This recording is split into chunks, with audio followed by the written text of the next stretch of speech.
And here we go. What a pleasure to meet you here for the first lecture in English. And of course, you're going to say, what? A Frenchman is speaking English, or maybe even trying to speak English. Of course, I know it's not my mother language, but I will do my best to be understood by you. I guess that you will help me to correct my English as you will make good progresses in homeopathy. So I'm very happy to welcome you all from, I guess, every part of the planet. We know that we have very good friends listening us from Turkey, from Greece, from Italy, from Germany, and of course from the other side of the Atlantic. So be very welcome. So I guess for that first lecture, we're going to start, and let me introduce myself, as it's the tradition, I guess. So it's my turn. Let's see what I have to say. So Lionel, you can switch. Yeah, thanks for the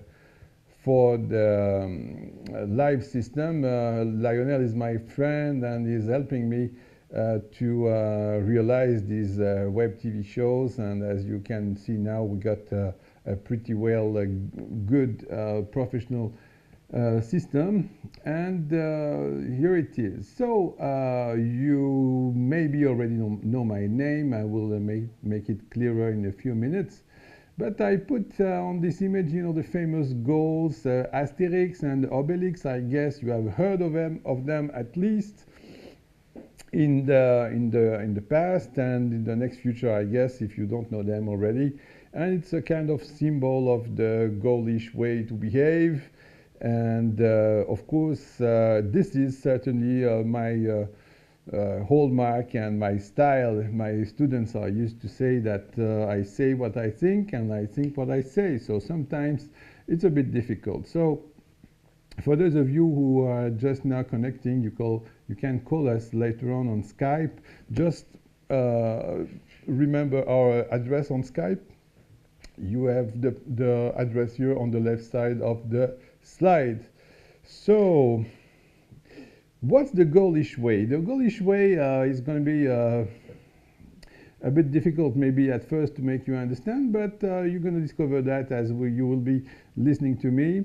So the Ghoulish are sometimes scrappy, and I can be a bit scrappy when I'm upset, seeing that homeopathy is squandered like that, and I wish to fight sometimes.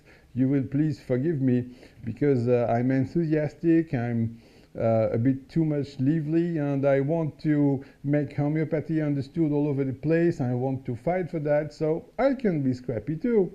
Sometimes the Ghoulish are gross, and it's right that medical studies quite often are teaching us some way to resist the horrors we are seeing there, and becoming gross, and that kind of jokes we can make. You will get used to them. I'm sorry, it's my way to behave too, and even sometimes we are raunchy. This is the characteristic of the Ghoulish way. But there is one important thing, is that the Ghoulish were very aware that liberty is the topmost quality and the topmost thing to fight for. And in these difficult days, we really are aware that we're going to have to fight for homeopathy and for liberty in medicine. That's why these lectures are so important, because I would like to help you all to understand the Organon. The Organon lectures, it's the name. Why the Organon lectures? Because the whole lectures will be focused. I would say the Organon will be the backbone of the teaching. This has been completely forgotten, and it's a shame. It's time for the gloves, to come off, and we have to speak the plain truth. If you don't learn correctly the Organon, it means you are not learning homeopathy. It means many people are learning on summaries and summaries of summaries as the generation go, and this is the problem. They have never really clearly understood the Organon, so they are really prey for people who are selling systems and different tricks, supposedly to help you to find the magical indicated remedy. And this, I'm sorry, doesn't exist at all. We're going to see that in the lectures. So let me speak about myself a little bit. You all know, I guess, Kant, who did the repertory, and Kant died in 1916. And at that time, he left very brilliant students like Eugene Austin and some others who, in their turn, taught homeopathy to Pierre Schmidt. Pierre Schmidt, in its turn, is the one who introduced the repertory in the French-speaking regions in all over Europe. In fact, is the pioneer, if you prefer, of the repertory. And Pierre Schmidt really did a lot to help introducing a genuine homeopathy, because I guess, as you know, in the French-speaking countries, we really have the problem of the polypharmacy, because polypharmacy is a way to make money for a lab. And in that way, we can say that Boiron harmed a lot homeopathy, because they did their very best to twist the way to teach and to understand and to practice homeopathy, so that could be something profitable for them. And of course, so you see that parentage between Kant, Schmidt, and my father. Here he is. I have to thank him today, of course, because I started to learn homeopathy when I was 15 years old. And my father himself is a pupil of Pierre Schmidt. So you see all the parentage, my father, Schmidt, and the great Kant. That's why it's usual to say that, you know, in the Ghoulish comics, they say that Obelix, the large one, fell in the saucepan when he was young, and then he drank too much of the magic potion. And it's probably something like that in my own case, because I started to learn homeopathy so young, and now after, I'm afraid to say, 30 years, I hope to help you really a lot on this difficult way. I will be forming only very, very good practitioners, I guess. I will never tell you it's easy. It's an easy way, but if you start building correctly, if you start then learning correctly your organon, believe me, you're going to make very rapid progresses. You can count on me. And this is myself, just for the fun. You know, I found that old picture. I guess I was something like 17 on this picture, and it was taken by a relative, and I was at that time already studying, you know, a homeopathic journal. So it was really a kind of a monomania, and you see that that monomania didn't stop now that I'm 52 years old. And I've been, since then, studying, trying to understand. My only regret is that I couldn't meet Kant alive himself, but okay. We have good heroes, and I will speak later on about my preferred hero, namely Adolf Lippert. And that's it. I had to understand all myself, and I suffered a lot from the lack of clinical practice. As you maybe know, in the United States, all the homeopathic hospitals have been closed by the indirect action of the Rockefeller family, because they started to introduce the chemical way of treating and, of course, making mass industry, mass money. And this became what you know now as the classical regular medicine. And of course, it's now, after 1 century of disaster, we're going to have to pay this. And the way to pay this is to realize first that the level of health of the population is going down, down, down at every step, every generation. We're going to give a look at that with the teaching of George Vitulkas. Of course, we'll see that. So a brief very brief life sketch to get you understand this. In '66, my father introduced the perforated cards, and the perforated cards, you know, I think Borger already did that, but it was the first time that it was made in an half industrial way, thanks to the IBM machines. So you had punched cards, you know, and every card would represent one symptom. The holes in the cards, the punches were in the places of the remedies, and then, of course, you follow. You just have to stack the cards, and you will find the common remedies. 11 years later, I was becoming to be a big boy. I was born in '62, and at that time, I realized the first Melanie program. It was Programme Melanie in French. And we coined the name because I guess you know Melanie is the French wife of Samuel Hahnemann, and thanks to her, Hahnemann came to Paris, and then from Paris the homeopathy was saved because it was then radiating, I would say, all over the planet, and then homeopathy really became a new medical system. Or universally known and studied. In '88, I became a medical doctor.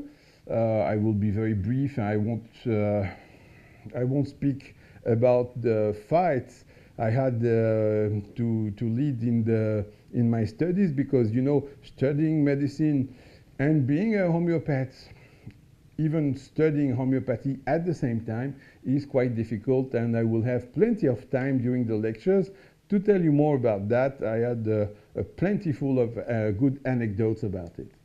So in '91, yeah, already, I translated Kant's repertory into French with, I guess, valuable additions coming from the Hahnemann's Materia Pura, Materia Medica Pura. And in '94, I built with my very good friend Nicolas Massonat the PCCAN software that you will discover.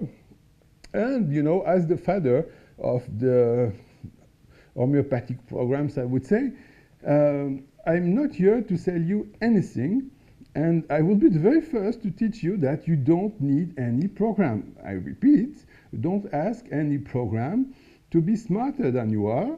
Don't ask a program to reflect on a case instead of you, because you have to understand all the particulars of the case before you have a chance to solve it. So honestly, you don't need a program to do that instead of your brain.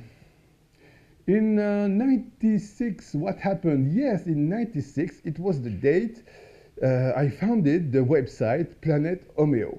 Planete Homeo now is becoming multilingual, as you're going to see it. And it's going to be the website where you will be able to follow the lectures, as you are doing that right now, by the way. And it will be the place for us to make a kind of a bridge between people coming from many different countries and learning here in English the Organon and all the basic stuff in homeopathy in order to become good practitioners. And as you're going to see on the English part of the website, we're going to have a lot, would say even a heap of very nice papers, articles coming from the past.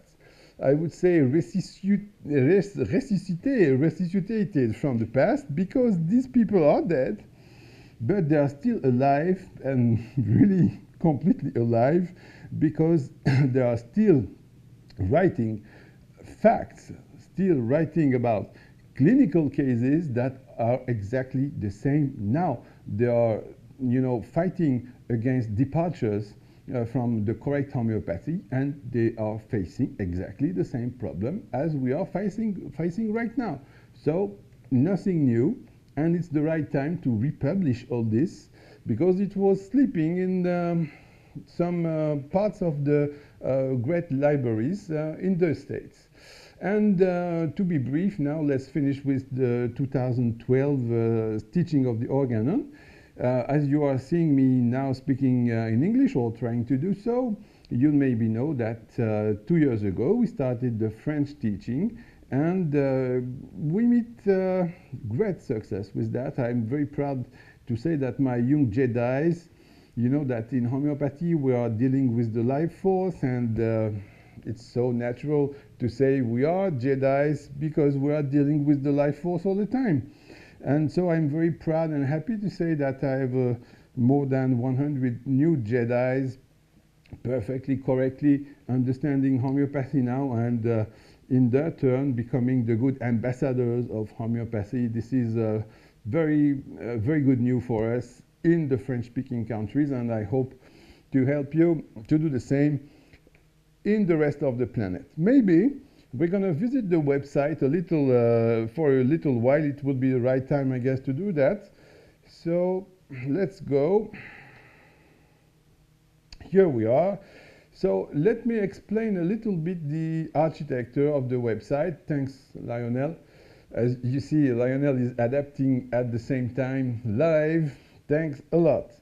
So we're going to have soon the forum. For now, the forum is not yet implemented. We have a few technical issues about that, and believe me, it's so complicated. I'm going nuts, you know. But anyway, you have a lot of pages to discover about the homeopathic school itself, the shop to buy later on the different courses. The courses will be into different packages, and we will start quite naturally with the package 1.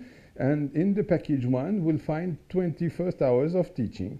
We'll have the Organon teaching, some clinical cases, of course, already, and then later on, package 2, and so on, for the price of 110 euros. I think it's quite reasonable, because it's going to be something like 5 euros for each hour of teaching.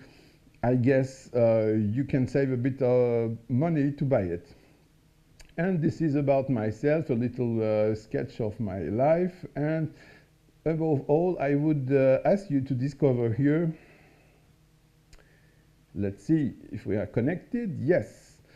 You see the famous Delacroix painting of one of the French revolutions. You know that we made in France a lot of different revolutions. I'm not speaking about the 89 one. This is later on, as you see the way they are wearing bizarre weird suits. So this is a nice image of what we feel inside, because we want to fight for homeopathy, we want to fight for a new medicine, and this is it. So Lippert's declaration stands here as the, I would say, constitution of our website.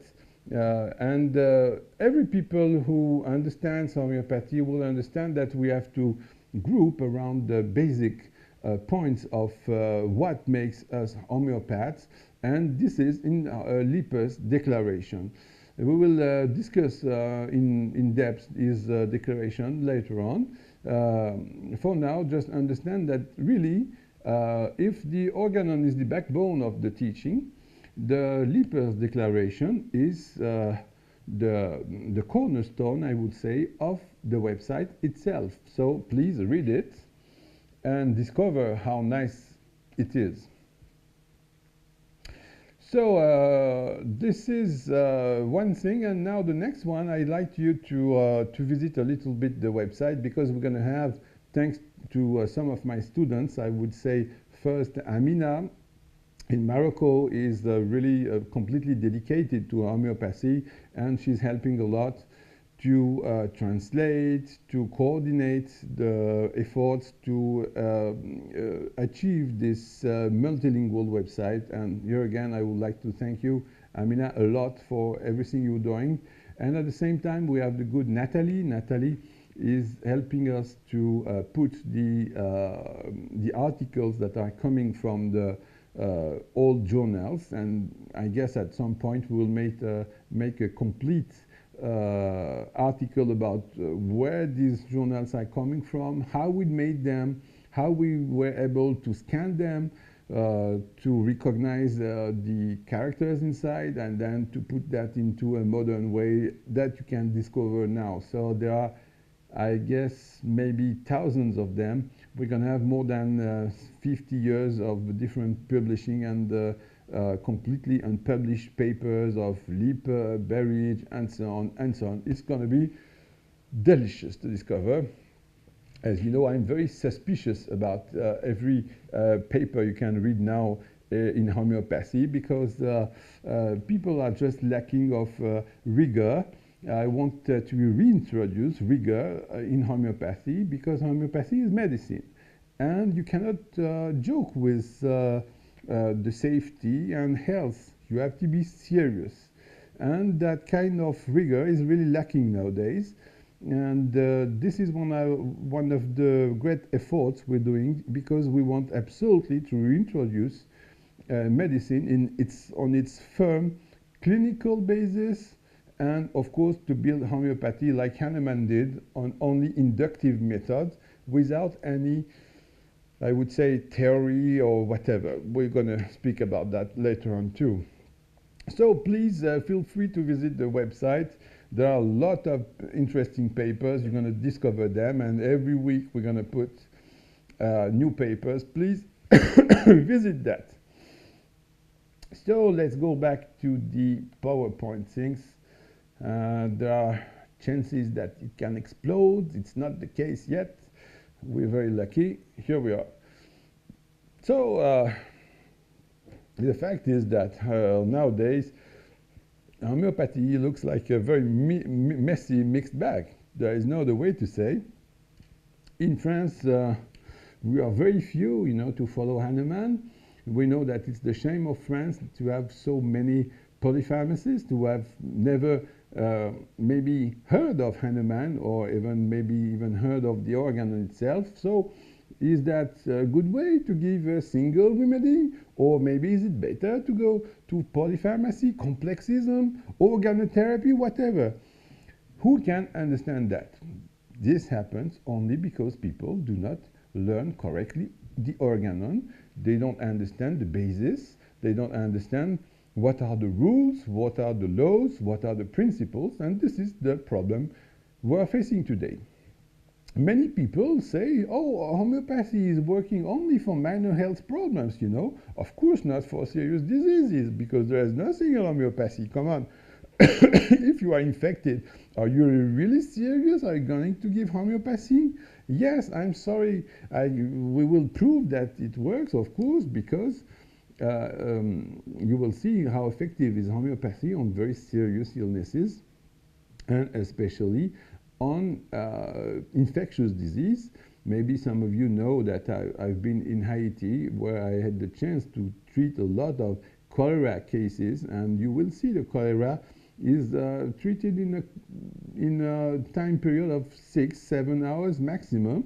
People go much better and are able to go back home instead of vomiting during 1 or maybe almost 2 weeks. So there is no doubt about the effectiveness of homeopathy. We'll speak about that much later on. And of course, the problem is this, I would say, this plague of all these nonsensical theories we can see now with homeopathy. Because Hering said that,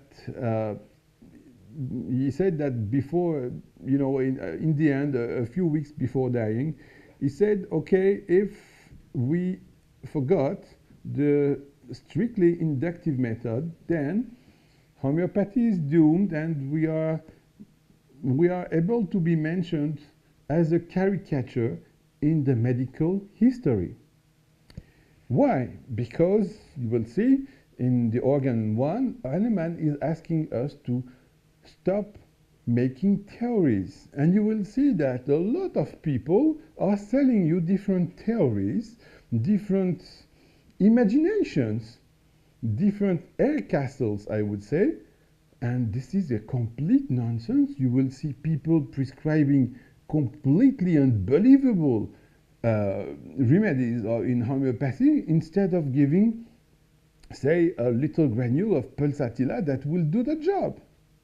This is a shame, and this is a shame because people are not fluent, are not people who have studied the Organon, understood the Organon, and then they're going in a nonsense in every possible different seminars to be taught some new tricks, new understandings of the homeopathy, instead of going to learn the basis. If you are a student, say in physics or chemistry, whatever you want, then you will discover the work of the people before you. This is normal. Why do people don't do that in homeopathy? This is a shame, and this is why the Organon lectures is the name of this new teaching on the internet, on this web TV. And you will finally notice that actually it's people who know the least about homeopathy that have the most to say about it. And it's time to change that. That's enough. We want now to fight back, and we want to speak about homeopathy, and I would say genuine homeopathy. We are facing a dire situation. There is no word to depict the situation of the health of the population as you can see it at the scale of the whole planet. It's really a dead end for the conventional medicine. Just think that they are not able to produce new drugs, that very soon the antibiotics won't work anymore on the germs because many of the germs are becoming over-resisting to many different antibiotics. And it's just a matter of time before we run into big problems because we're going to have epidemics that the classical medicine won't be able to treat, and it's going to be absolutely horrible. And that is the poison fruit, I would say, of all this chemical paradigm that was started for the first time by the Rockefeller family. And it's going to be the right time to put an end to this. So, of course, this is I would say, the technical view, but there is one different reality, even darker. It's the way all this medicine is finally nothing else but we say in French, the bras armé. It means the armed, the weapon of the whole system. I guess you maybe know Ivan Illich. I suggest you read what wrote this guy. He's a very famous philosopher, and he really understood what was going on. Finally, he says, Ivan Illich says that for the first time in the history of mankind, we're going to have every need met by one service. You can buy everything that you are needing. So the system itself is building your needs, is building your own frustrations about them, and finally you are just working to have money to buy services to meet your needs. So the medicine, the classical medicine, is absolutely the same. The classical medicine is just, selling some different services. And of course, there is absolutely no progress in the way medicine helps people or even cures people. You know that the word curing is completely impossible to speak in the modern medical language. And all this unbelievable industry now is controlling the whole planet. And certainly we are witnessing all the time new scandals, new revelations about the fact that that kind of drug was killing how many people? 10,000, 20,000, 50,000, who knows? Quite recently, the Tylenol problem, everybody was eating the Tylenol tablets, and we are suddenly discovering that it was a toxic. But it's the case of all this industry, because at the very first moment, they are selling on the market, as they say, a new drug. They perfectly knew it's a poison. So you will see the health of the population is in constant degradation. So all this problem will boil down to one single point. I am not afraid to ask the question. All this, can it be qualified as crime against humanity? Of course, there is not direct intention to kill. I will be very willingly say yes, they don't have the direct intention of killing people, but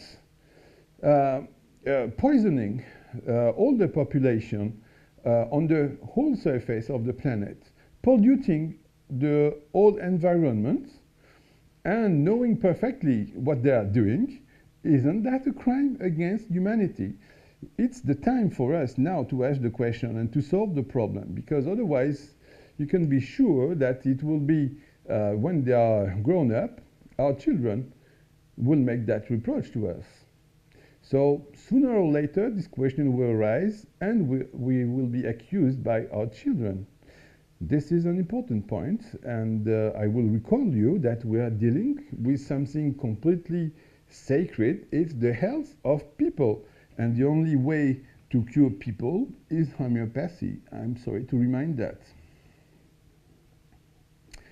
This drives me to the levels of health as introduced by George Vitulkas. You know that I like very much George Vitulkas. And this year it will be the time to meet him again in June in his beautiful island of Alonissos. I guess you know that. Otherwise, I encourage you to go and visit this beautiful place and the beautiful academy to meet a lot of people coming from all over the place. It's going to be a pleasure, and really don't miss that occasion. It will be so profitable for all of you. So very basically, it's the result, of course, of the discoveries of many years of homeopathic observations. But the level of health can be characterized by the ability of the defense system to produce fever and to produce acute problems. You will be very surprised to see that people say, oh, I'm in very good health because I have no fever, I feel perfectly well. But then if you go into the details, you will see that those people suffer from different chronic disease, chronic pathologies. So what's the point?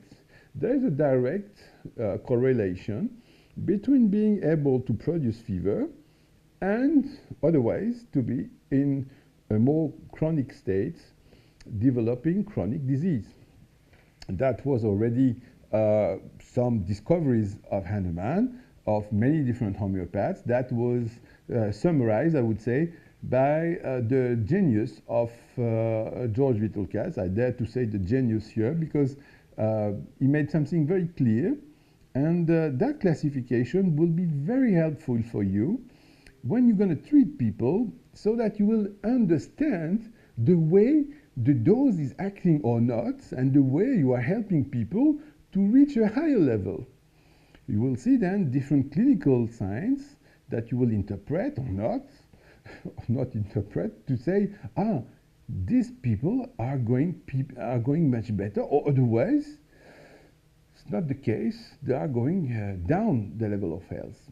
For example, people in group A, in A group if you prefer, are very seldom now. Of course, if you go maybe in some, mountains difficult to reach, people who have not seen many doctors, who haven't been vaccinated a lot, maybe then you will find people in A group. I guess it's going to be really a pleasure when we have a good statistics between, for example, Amish children and average US children, to see what's the difference in the way they develop or not chronic pathologies. It's going to be absolutely terrific to learn that. And I guess these kids can be certainly in A group because they were protected from the classical medicine. And it's going to be a kind of, natural selection, if I dare to say so, in the Darwinian sense of the word. The problem is that intelligent people, learned people, would say, no, no, I don't want my kids to be vaccinated. I don't want my kids to be followed by the common drug taking of the so-called scientific medicine. And these people will remain in good groups of health, in a good state of mental health, because this is connected, of course. And then the rest of the population will keep taking the drugs and will keep seeing the health going down all the time. Something that started like simple eczema, simple sinusitis, for example, then later on transforms itself into cystitis, and after the cystitis, for example, the joints problems, and then the memory problems, and so on, until the deeper and deeper levels are affected by the pathology. So in the A group, something very superficial, I would say. The basic point is that you can perfectly, in group A, become sick and die even if you want so, because then you can, for example, catch some epidemic disease and die from cholera or whatever. But even then, you will notice that these people are in general very good mental state. It needs to, you have to understand that the emotional plane, the inner plane, are completely safe because there is enough energy in the system to keep producing symptoms all around in the periphery, on the organs, on the physical being, I would say, instead of turning that inside into the emotional plane. If you are not still completely convinced, please give a look at the children around you. If you live in the West, you're going to see that. You will see that lots of children seem to be in very good health. They don't have a single fever. When I started to be a doctor, I would see lots of, otitis, bronchitis, angina, whatever, with fever and so on. Now, no more. Is that beautiful? These kids are in a very good health. They are not sick at all. If you give a closer look, what happens? The same kids are not able to learn at school. They just can't, they just cannot remain seated. They are jumping all over. They are making nightmares. They are showing emotional, very deep problems. What's the reality? In fact, all the classical system was able to prevent the physical plane of exhibiting symptoms, but instead, the mistuning, as we would say, the pathology, if you prefer, turned inside and now is affecting the emotional plane. Is that really a progress? Of course not, because the number of people going crazy is increasing. You're going to see lots of autistic children, and of course, this is directly connected to the level of health, itself connected to the level of energy of the defense system. Of course, if you go later on to group B, to be very simple, the group B is the case where people are able to produce recurrent infections. In that group B, then, you will see, for example, hay fever, you will see recurring anginas, and so on, night terrors. This is very typical of group B. You'll be surprised that when you see such people, you're going to say, I guess that you didn't have a lot of vaccines, right? Huh? How do you know that? Yeah, of course, because you are still in group B. The rest of the population already is in group C. They are not even able now to have a single infection. When I'm speaking of the defense system, of course, I include into defense system the idea of immunity, because immunity is a part of the defense system. Immunity is the only little part we have discovered yet. And of course, this doesn't prevent our beautiful labs to handiwork to give drugs, and without exactly knowing what they do, but they just know enough to make money. So in group C, you're going to see People not able anymore to make any acute in general, or if they make so, it's going to be a very mild acute, 38 if we speak in Celsius degrees. And you're going to have severe asthma, colitis, epilepsy, lupus, and so on. All these autoimmune problems. So taking care of these people is very difficult already, and really, you have to understand the Organon, you have to understand homeopathy. Otherwise, you won't be able first to interpret what's going on after you take the dose, what kind of reactions you did observe or not, and of course, you won't be able to deal with the different reactions your patients are going to have. For example, it's not seldom that people treated in group C will be able to go up into group B, but doing so, they're going to have fever. So what's going to happen if you are not able to find the correct indicated remedy for that fever? Then all your job that maybe you were doing for months can be wiped out completely because they went to see a classical allopathic doctor who, as usual, is just seeing what a fever is not understanding. Of course, they cannot understand the whole case. You just, show them that little fever to treat, give the antibiotics, it's the right time, that's it. And doing so, they're going to go back, into the group C. No more things to say. Of course, even worse, as you see, the D group is much worse because then it's what George calls the incurable diseases. People in such groups won't exhibit any more general symptoms, and it's going to be really a pain in the ass to treat them. Sorry to say so, but when you are facing this all the time, believe me, it's really painful because these people could have been saved a few years before if they had seen a correct homeopath, but we are lacking of correct homeopaths. So the level of health will show us, in fact, what happens between allopathy and homeopathy. Homeopathy is the only way to treat people and to cure them using medical drugs, because of course I have no doubt that you can cure people maybe with some spiritual ways of healing, whatever. We are in homeopathy dealing with the medical way of dealing drugs. And allopathy is, I would say, all the rest, including herbal medicine, whatever you want, I don't mind, because every time the allopathic way of thinking is, I'm going to give a drug for this part, for that disease, for that symptom, and once again, it's the old system. They don't see the complete picture. They don't see the patient. They just they are chasing one or a couple of symptoms without understanding the whole story. So what happens? Say, for example, you have a patient presenting recurring cystitis.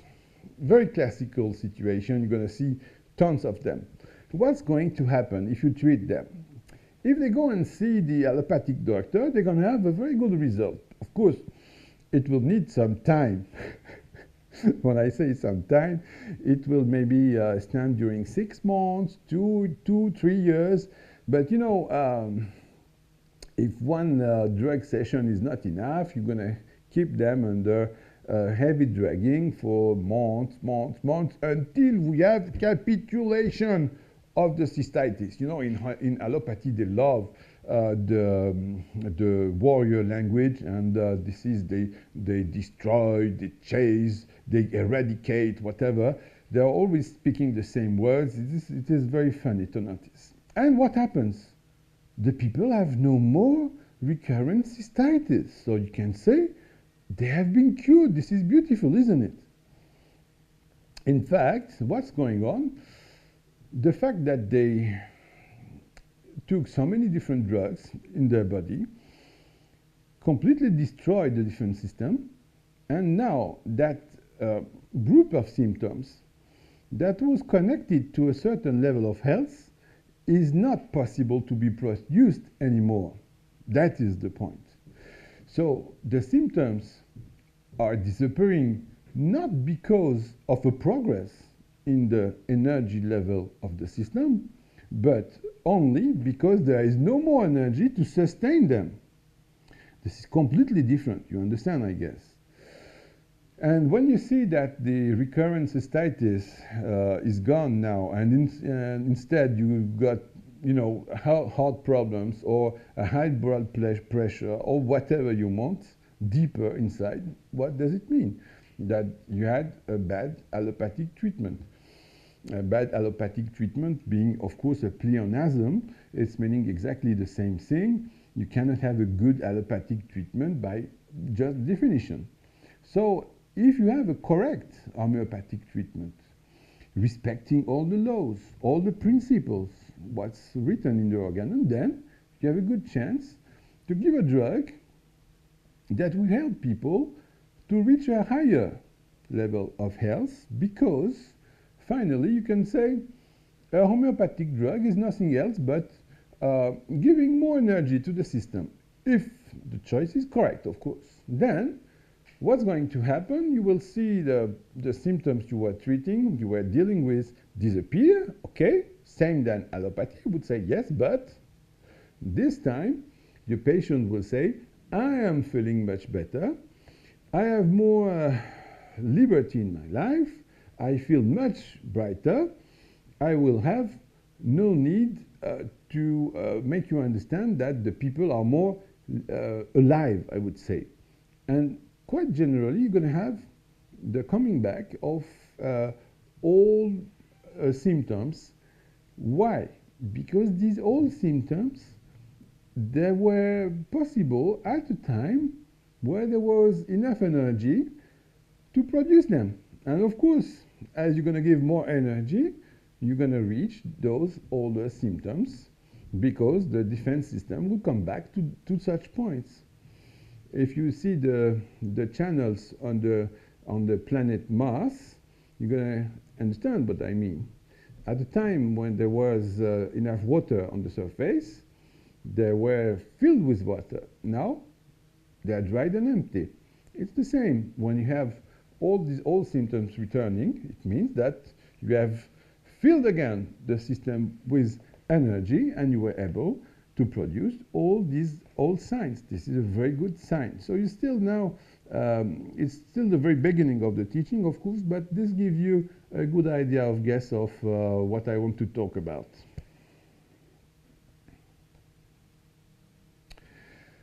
So understanding the principles and the laws is what makes really a homeopath.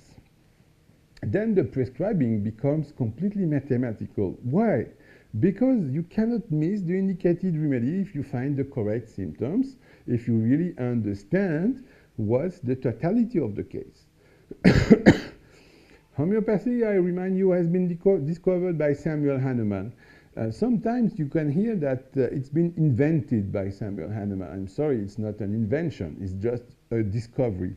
And why did he discover that? Because he was just observing nature and then trying to deduce, to understand the laws that are at the basis of the observed facts. That's it.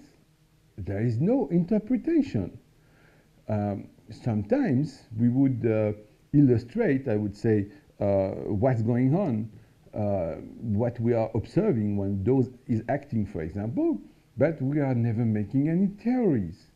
People who are making theories are no more homeopathicians. So you will have two reference works. The Organon, of course, we will talk of the 6th edition of the Organon, and the Chronic Disease, 2nd edition, and 1st edition too. Both books are very valuable, and this is the very essence of homeopathy. Without understanding and mastering it, you won't go far away. You're going to have lucky hits, I would say. You will be able to observe some very satisfying results, but most of the time you will face a failure. And then facing failure, you're going to start going to learn some new truths in new seminars. You're going to have new ideas, new theories to understand, and of course you will understand nothing because you are not God. May I remind you that? Yes, I'm sorry to recall you that you are not God, and so you will never be able to understand the biology. You will never be able to understand how the human being is in the state of life. This is the trick. The only trick is, please calm down. Just watch the phenomenon. Just not try to understand, because the understanding is something quite limited. And you are just dealing with facts. Once again, inductive method, nothing else. So this is completely different from the typical medical fraud of nowadays. They are building theories, they are treating people on different theories, and of course, it's all the time a failure. There is no way to reach any success doing that. You just have to observe the facts. In fact, by the way, it's what every scientific does when he observes the phenomenon in order to understand the laws governing these phenomena. Why don't we do the same in medicine? So in the lectures, you have our three fundamental axes. Of course, topmost is the organon. Without the organon, you cannot understand the materia medica. Yes, you cannot, because you cannot then sort out what's important in the materia medica and what's not important. What are the very needed symptoms to prescribe in a case, and what's just the noise around that you can completely neglect. What's the value of the symptoms? This is in the organon. How to deal with a case, how to understand the pathology, how to understand the case, the patient, how he was sick. Again, the answer lies here in the organon. There is no other way to do that. And of course, here again, you will need the repertory. You will need to understand the way to work with your repertory. And the repertory is the kind of an index to the materia medica. It has been built by a genius. Kant left us a beautiful work. And once again, we have lots of mistakes because you don't need complete repertories to have a good success. Honestly, you have now books maybe 10 times larger than the original one. Okay, beautiful. Okay. Now my question is, do you have 10 times better results than Kant? Look at me and give me the answer. Of course not. So there is a problem, and we will see why is the problem. All this stuff is based on one single point, inductive method. We don't need anything else, and as we're going to see in the first aphorism of the Organon, we don't need theories, we just need the facts and nothing else. And why? Because our only mission is to cure sick people. You will see that many people will start studying homeopathy because maybe they find in homeopathy a way of, spiritual development. But homeopathy is just medicine. If you want to make your own spiritual development, please go on. But don't put that into homeopathy. And once again, our only job is to cure the sick. That's it. And third point, no more reductionism. The reductionism is just killing biology, because you really have that kind of delusion that understanding the little pieces will finally make you understand the whole. I'm sorry to remind you that you are not built like your car is built. This is only one single cell at first, and we will never be able to understand what's going on inside, how, billions of cells are interfering each other. This is a complete nonsense. So we have to discover different laws to deal with such a phenomenon. Again, the name is homeopathy. There is no other way. So what's our simple job? It's going to be very fast. Maybe, Lionel, can you a little, yeah, thanks a lot. Perfect. So the phenomenon of homeopathy is to find, for one given patient, the corresponding drug. That's it. Of course, it's a bit more complicated because you can have different layers, different energetic layers, but basically we're going to have in every drug a set of pathogenetic symptoms. If we go down, please, Lionel, sorry for that, thank you. Facing that, for every patient, we're going to have a totality of symptoms. And you have to understand that kind of parallel we can build between the patient and the materia medica. Both of them are showing us symptoms, sets of symptoms. The trick is that for every drug, as every patient, you're going to be able to find in this, I would say, basic set of symptoms, a subset of them containing the characteristic symptoms. We are all the time dealing with characteristic symptoms. This is the key. This is the absolute condition to make a cure. All the rest, as you can see here on the right side, all the rest are neglectable signs because you don't really need them in order to prescribe, of course. I don't say that they are useless, but usually you don't need them to prescribe. You will have a multitude of symptoms, of course, that you can observe. And for example, in the drug phenomenon, in the pathogenetics, in the provings, you're going to have, you know, depending on the temperament, depending on the sensitivity of every prover, you're going to have a lot of different symptoms. And amongst them, you're going to have common symptoms, you're going to have peculiar symptoms of the drug, and you're going to have, of course, symptoms of the miasm, of the inner miasm that the drug is able to imitate and then to cure. This is once again, we'll speak about that later on in the lectures. And so it's the same in the patient that is exhibiting a totality of symptoms. Amongst them, we're going to have two kinds of symptoms, even three kinds of them. The first, that's the most important and so interesting, are the characteristic symptoms. Amongst the set of symptoms, we're going to have common symptoms that are not so important for prescribing, and of course, maybe even less important, the pathological symptoms. I mean, the symptoms belonging to the pathology of the patient. And what are they? They are just common to every people suffering of the same pathology. Then it's not something able to characterize our patient, so they are not that important. This is why. So you see, basically the job consists to find the correct drug facing the patient. And then doing this, of course, we have to observe all the rules, all the principles, all the laws, and we have to understand clearly the disease phenomenon as Hahnemann observed and as you are going to be able to observe yourself, of course.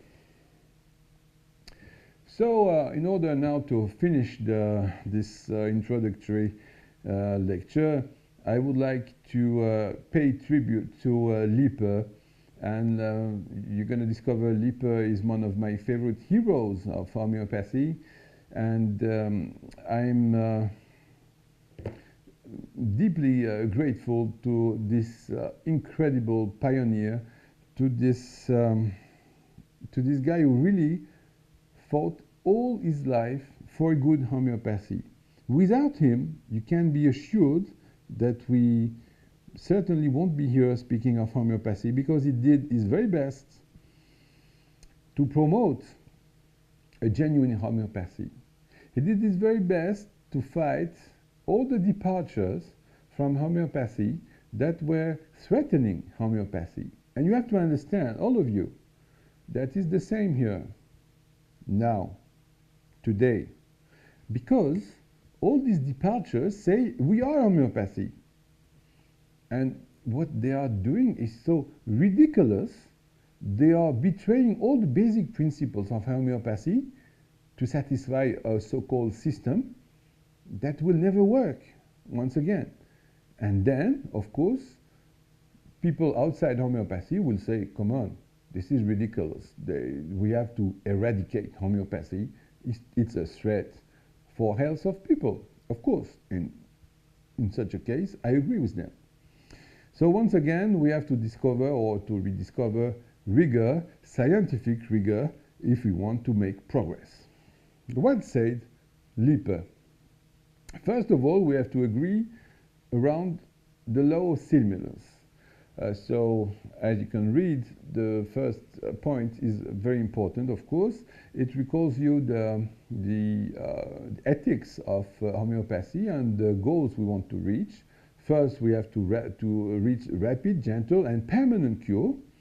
And I would recall that to our allopathic friends, of course. Is that rapid? Maybe. Is that gentle? Not that often, of course. I would rather compare that to a torture in many cases, in many different cases, of course. And of course, the cure is what you want, but certainly not permanent. So with those three terms, you see very quickly that classical medicine just cannot reach the goal of what you can call medicine. And how do you achieve that? Only using drugs that themselves are able to produce on healthy persons morbid symptoms similar to those of the disease. That's it. That's as simple as that. And once again, I'm very sorry to recall that you certainly don't need to understand your patient, to feel how he feels, to build the psychological understandings of your patient, and so on. This is absolutely a nonsense. That is not possible to do in medicine. Once again, we have to reset things to understand that we are dealing with sick people and we are making medicine and no interpretations, and certainly not building air castles.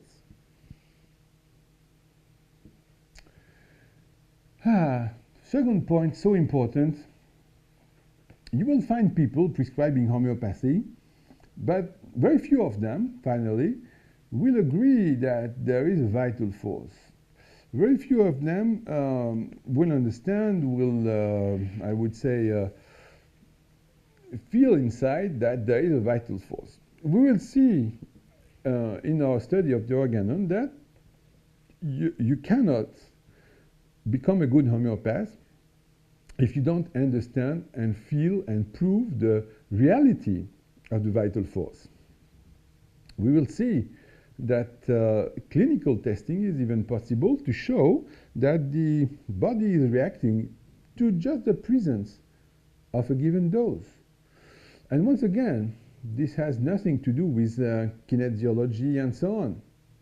We are just speaking of clinical testings exactly as we can do them in neurology. It's very easy to show, it's easy to prove, and we'll see that in the first few lectures. So, vital force reminds you that the very origin of the disease comes from the vital disturbance, and I love that beautiful word, mistuning. This is so nice. You have to understand how far away we are from the classical medicine that remains completely mechanistical, I would say, and reductionist once again. We have to understand that the whole being is mistuned because of that vital force not vibrating correctly, and then this is what happens. All the tissue damages, all the pathological aspects of the tissues we can see on the organs are not the cause of the disease. It means that all the classical medicine is completely wrong when it's trying to deal with one organ and then to see the other specialist to deal with another organ and then with another one and so on. You have to understand it as a whole, and we have to understand that what we see with the naked eyes or under the microscope is just the result of the pathology, the result of the vital force mistuned that in the end is able to produce that pathological aspect. If you don't understand that, you are still not a homeopath, of course. The totality is completely connected to the vital force. If you see any patient in your life, you're going to say that people usually will come to consult you for one single symptom. My son has allergy. Okay, come, let's see. And then you discover that the son, okay, he has allergy, but fear of crowd, fear of darkness, different symptoms that obviously show that we are in front of a complete phenomenon that is affecting the totality of the being. There are two consequences to such a thing. First consequence, all the classical medical system is absolute rubbish. Absolute rubbish because it doesn't want to see the totality. It doesn't want to see the real phenomenon, and instead it is focusing on one single symptom that they want to make it disappear. Okay, beautiful. But then, once again, if you only deal with single symptoms, you're going to make the level of health go down and down and down, as usual. So you see how important it is. Second point, second consequence, I would say, if there is a totality of symptoms, there is certainly something before the symptoms to explain that all this set of symptoms is able to appear. And then we are going, just by thinking, we are going to understand a little bit that certainly there is a vital force mistuned before the organs, before the chemistry, before even the nervous system. And then only we will understand that the mistuning of the vital force is able to produce mind symptoms, to produce nerve symptoms, to produce chemical changes, and that chemical changes in their turn will be able to produce pathological symptoms that we can observe. So you see, it's only the understanding of the totality that allows us to find the correct remedy. We have to find the remedy completely fitting the case in all its dimensions. This is the trick. Because if you admit that there is a totality, there are just two paths remaining. First way, you have to say, then, if there is a totality, we can select the remedy because it has the property to look like the whole totality, if I can say the whole totality, but you follow. The second point is that maybe the correct remedy would be the one able to resemble to the complete opposite of the totality. Maybe this is called enantiopathy. We know it doesn't work, but it is the possible theoretical solution of that peculiar equation, I would say. So you see how it's important to discuss and to understand the totality. It's going to be done in the next aphorisms of the organ, believe me. So, fourth point, provings. So, once again, how do we know the properties of the drug? How do we know the medical properties? Just one way, we have to prove them. We have to make tests. And I will recall you that homeopathy is the first time in history of mankind, in history of medicine, that we here stop the theories, experiment, listen to nature, and discover the properties of the remedies only by proving them. 60 years before Claude Bernard was born, and even Claude Bernard just did physiological experiments and certainly not understanding the whole effects of a given drug.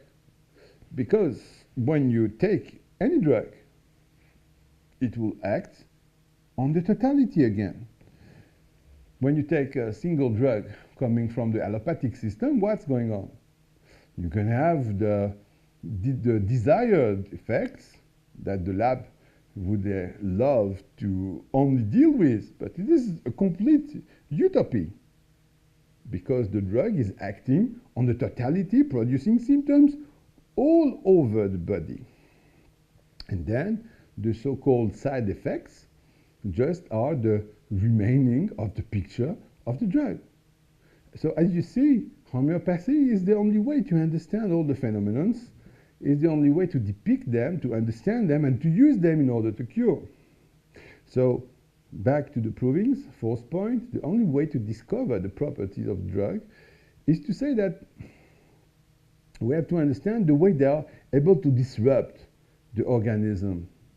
And then, in order to really understand their properties, the way they are acting on the body, is to test them on healthy individuals. This is once again a complete revolution in the way of thinking the medicine. We are not testing drugs to see what happens on a disease. We are now testing drugs outside from any disease to see the way they are making a kind of an artificial sickness. This artificial sickness then will be in a mathematical way the absolute understanding to say, okay, we see a certain picture. In which disease do we find that picture? And then we know for sure that this given drug will be active on that kind of disease. This is the beauty of the thing. When Hahnemann treated indirectly the first cases of cholera when he was in France, he hasn't seen one single case of the disease. He knew the principal symptoms and he said, okay, camphora, cuprum, veratrum album are the three possibilities. It's the most resembling image if you compare the materia medica and the common disease. And can you imagine that it worked perfectly?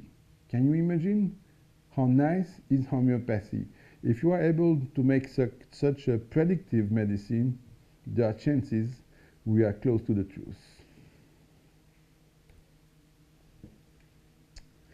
Fifth point, single dose and least possible quantity.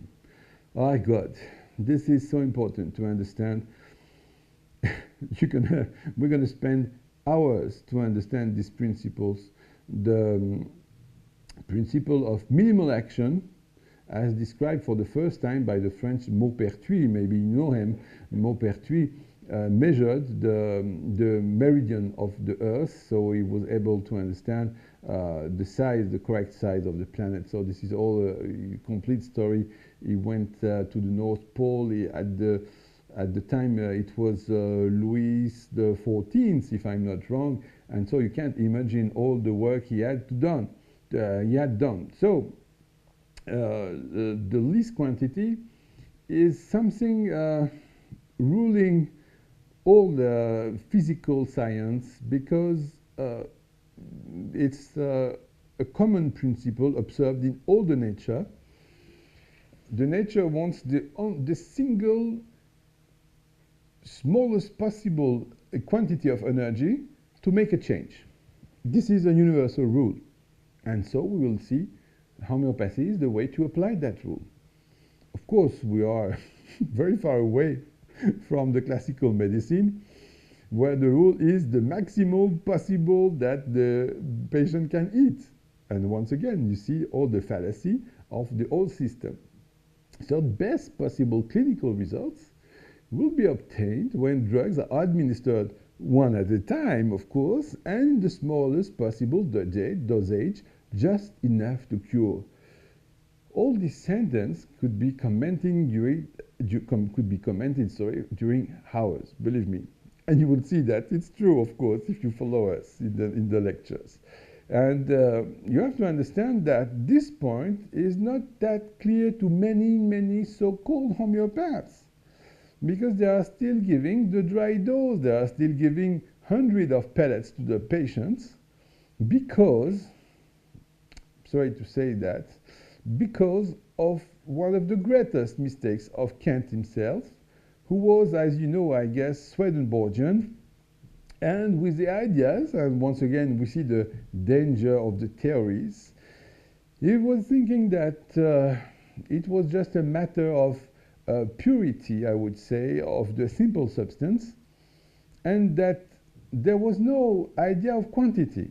Of course, this is false. This is complete rubbish. Of course, again, you will see, as Hahnemann showed, on a one single pellet, it's already too much of a quantity of energy, and then you're going to destroy the case because you're going to give too strong a pitch of energy, and then the case, instead of moving correctly forward, is going to react too much to the dose, and you're going to spoil the case.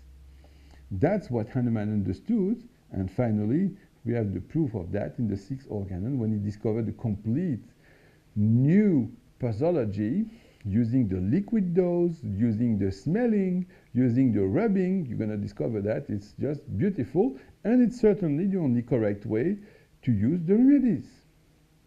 One at a time, of course, because what can you understand if you give Monday one drug, Friday another one, Sunday whatever, and so on. This is what you see in every case, I would say, in France. It's a shame.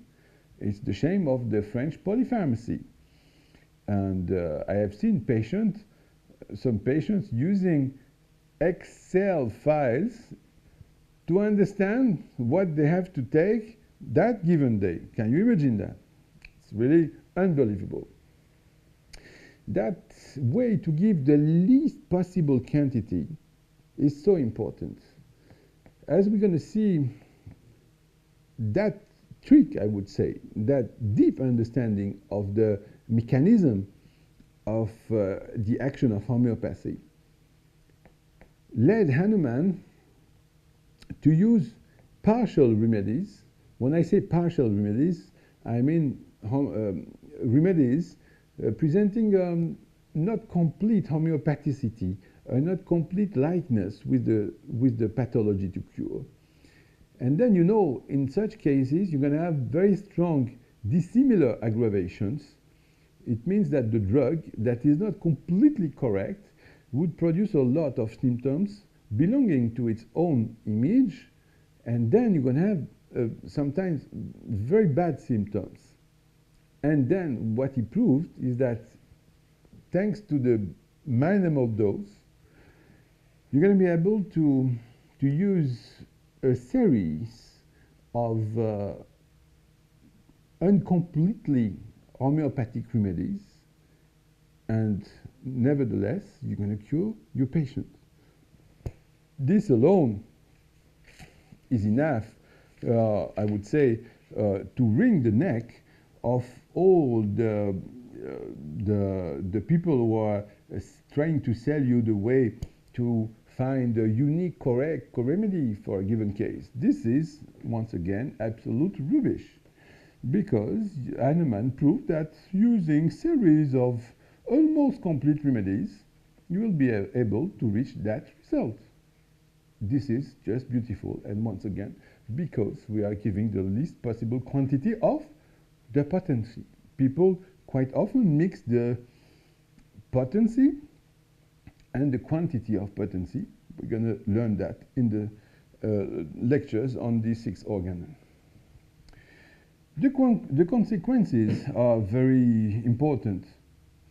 Of course, we're going to have no need for local treatment. This is in the chapters 200 and so. We'll discuss that, of course, later on and in very great detail. But, of course, if you understand that the pathology you can observe with your eyes or under the microscope is nothing else but the result of the mistuning of the vital force, then the question is, what happens if we do interfere with pathology? What's the price to pay if we decide, because we are great doctors and we have a paper telling that we have studied during 8 or 10 years the medicine, do we have the right to do so? Do we have the right to say, I'm going to stop this symptom? What's the meaning of the symptom? Why that organism, result of maybe more than 4 billion years of evolution, has decided to produce one symptom? And why do we have the right to interfere with it? Very deep question. Then what happens? You're going to create complications, of course, and quite often dangerous complications, of course, because you're going to have the disease to change its location, and of course, you will never have any cure. You're just going to have a change in the location of the disease. But this is, of course, obviously not curing people. So we will have still to resort to surgical procedures, of course, in cases of shocks or whatever. And then we have to say, of course, the great progress that the surgeon made during 1 century since the time of Kant, of course. We do not discuss that point. We are just dealing with medicine in cases where there is no trauma, no external shock, to say we have not to deal with surgery to change the symptomatology of the organ, because this is just the way that the vital force, mistuned, is fixing some disease on a given part, and if you treat that part, you're going to push the disease inside in a certain way, if I may say so. So this is very important. Local treatments are absolute nonsense if you understand really homeopathy. So you can use allopathy. So you see that, of course, we are trying to observe scientific rigor, and we are very proud of it, but it doesn't mean that we are extremists. It doesn't mean that we refuse any progress in medicine. But what are the typical cases we're going to need allopathy? First of all, substitutive treatments. For example, when you are lacking a gland, when you have been operated and, for example, the thyroid is gone, what can we do? We have not the possibility to replace that organ, so we are very pleased to give a substitutive treatment, of course. We will have the need for allopathy, in every chronic incurable cases. It's typically the case of group D that you cannot cure anymore, and in such difficult cases, I would completely understand that the beginner in homeopathy will not be able to find any given remedy, any indicated remedy, and then we're going to have the possibility to help the people not to die right now, and to delay that fatal result of the disease, and then we'll be very happy to have allopathy just for that. Why not? But once again, this is in the typical incurable cases. It represents maybe 10% of all the cases you're going to see. And another point where you can use your allopathy, it's, as Kant used to say, in the beginning of his practice, he said that you will see many of the acutes completely developing themselves because you were not able to stop them. It's still the case when you will begin in your homeopathic practice. You will miss lots of cases in acute, in chronic, and then, of course, if you are facing some complicated case, it's completely stupid and not possible even just to think of not giving anything to them and letting them die because you want to treat them in the only possible way. Of course, we have to be, once again, very pragmatic, and we are dealing here with medicine and certainly not with a religion or a given faith. Once again, I remind you that we have to introduce, or even I would say to reintroduce, rigor in medicine and rigor, of course, in the scientific homeopathy. So I think, yeah, it's enough for today. Whew. It was a major challenge for me to be able to speak like that in front of my beloved camera. You know, I've been watching it for 2 years now, but it was the first time I was experimenting the same thing in the English language. I hope you were able to understand me. I guess it's going to be a pleasure to meet you again, and we're going to have the next lectures, I guess, next week. I will put that on the agenda. You will find that on the website, and of course, as the forum goes, you will be able to subscribe on the forum, to put posts, to ask questions, and so on. Maybe I'm gonna see if we have some people on our Skype. Let's see. Do we have questions? No. You see, all my students already are there. What else? Maybe do I have a question? It's not time yet. Many people asking here. Beautiful. What do they say? Yeah. Who wants to ring? You can just call us on Skype if you want so. Thanks, Lionel. Lionel is our magician behind the screen. You just cannot imagine the complexity of all this stuff. You know, you really believe that I am in the middle of a large building that we are proprietors of, but I'm sorry, it's not exactly the case. Someday we're going to have the making of Planete Homeo, and you're going to like that, I guess, because you are being to be behind the magic thing. So nobody's daring to call me. Then we're going to say it's enough for today. So thanks a lot for being here with us. I really hope to meet you all in the next future, and to have many new Jedis in the language of Shakespeare. Thanks a lot. See you soon.